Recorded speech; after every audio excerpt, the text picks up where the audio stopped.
Bienvenue dans l'exploration d'un monde imaginaire avec François Cahir-Nadon. Voici le récapitulatif de la 8e partie de la saison 1. Notre joueur qui n'était pas prêt à la dernière partie n'était pas plus à cette partie-là. Donc là, on l'a fait en début de partie pour pas trop créer et mettre en péril l'équilibre entre le groupe, son plus haut niveau et lui. On tire aussi nos initiatives en début de partie pour gagner du temps et pour que la fracture entre le jeu de rôle et le wargame soit moins prononcée.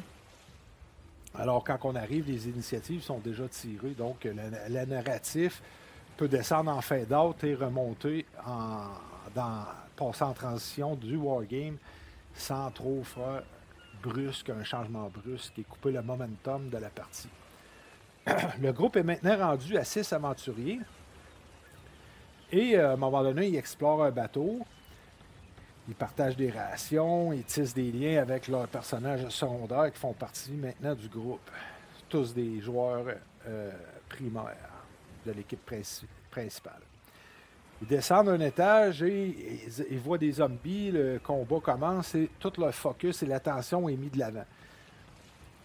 Pendant que leur attention est sur les zombies, il arrive une goule par en arrière et le personnage, Lucas le faussaire, se fait tuer.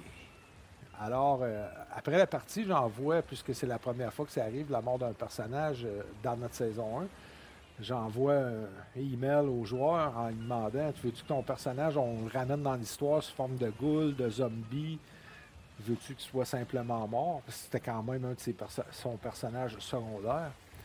Il dit ouais, ça m'intéresse, je vais penser à ça, puis je te reviens avec ça. Je dis parfait, tu as une semaine pour le faire parce qu'on se prépare pour la prochaine partie. T'sais. Fait qu'il ne me revient pas avec ça, donc je présume que ça faisait son affaire que le personnage soit mort, donc toute son attention allait se porter sur son personnage qui lui restait. Dans cette partie-là, ils ont trouvé un trésor et ont fini l'exploration du bateau. On a arrêté la partie qu'ils traînaient, décidaient de rapatrier le corps de leur partenaire décédé en chaloupe et que les joueurs principaux invitaient les autres personnages à venir avec eux au cloître pour présenter aux habitants aux autres habitants du cloître. Dans cette partie aussi, ça marque vraiment la synchronisation entre le rôle play des joueurs et l'amélioration du jeu avec les joueurs qui prennent conscience de leurs faiblesses, de leurs forces, de toutes leurs capacités et de mettre ça en groupe, ainsi que moi-même avec les différents outils que j'ai à gérer. Passer de StreamYard à Old Bay Rodeo, des pages de notes d'ouvert, ça en fait beaucoup à gérer. Donc, il y avait de l'amélioration de chaque côté, si on veut. Chacun y mettait du sien.